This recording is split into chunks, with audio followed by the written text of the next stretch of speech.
Балалардың әл-ауқатының индексі елімізде жанжалды жаңалық ретінде қызу талқыға түсуде. Мұндай көрсеткішті Білім және Ғылым министрлігі анықтауға шешім қабылдады. Алайда көптеген ата-аналар мемлекет отбасымызға араласуда деп санайды. Тіпті Қазақстандық ата-аналар одағы балалардың әл-ауқатын индекс арқылы бекіту туралы қаулыға қарсы министрге хат жолдады. Тілшілеріміз бұл нендей көрсеткіш екені жайында және қалай жинайтынын біліп көрді ақпаратта. Лейла Абдуллаева 4 және 12 жасар екі қыздың анасы. Ол үлкен қызына мектептегі кез келген сауалнаманы толтыруға тыйым салған. Балалардың әл-ауқатының деңгейін жақсартқысы келсе, алдымен ата-аналардың жағдайына көңіл бөлу керек деп санайды. Пускай государство нам создаст.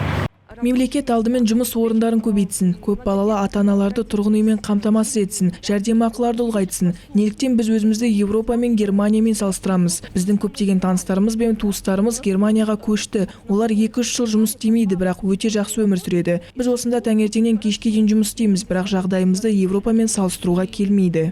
Балалардың әл-ауқат индексі Білім министрлігімен әзірленген және 56 индикатордан тұрады. Олардың 3-тен 1 бөлігі сауалнама негізінде. Қалғандары статистика мен министрліктің ашық деректері негізінде шығарылады. Қазақстан ата-аналар одағында бұл қаулыға алаңдаулы. Себебі кейбір сұрақтар отбасының жеке кеңістігіне бас сұғу, ал кейбіреулері ақылға сыймайды. Мысалы, балалардың өмірімен қанағаттануы, қорлау немесе күн сайын жеміс жеу мүмкіндігі жайлы сұрақтар. Мұндай сұрақтарға 10 жастан асқан балалар жауап береді.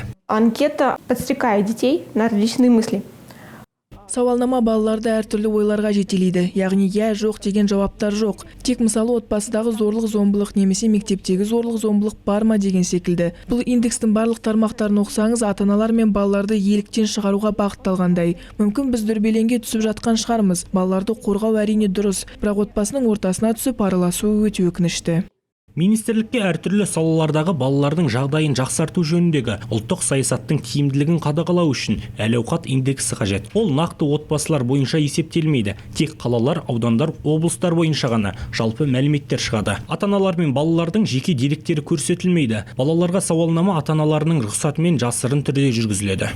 Чтобы принимать конкретные какие-то Нақты қандай да бір стратегиялық мәселелерді, саяси мәселелерді, әсіресе ақша бөлу кезінде депутаттардың жергілікті бюджеттерді қарастыру кезінде талдау мониторинг болуы керек. Бұл бірінші кезекте осы индекс арқылы, яғни барлық осы индикаторлар бойынша толық көріністі көруге болады. Үстелде карта болады және қай жерде қандай мәселе ақсап тұрғанын көруге болады. Мысалы, облыс деңгейінде мәслихат депутаттары үшін бюджетті қарау кезінде олар, осы ауданға спортқа көбірек көңіл бөлейік. Себебі индекс бойынша балалардың аз қамтылғаны көрініп тұр деп жұмыс жасайды.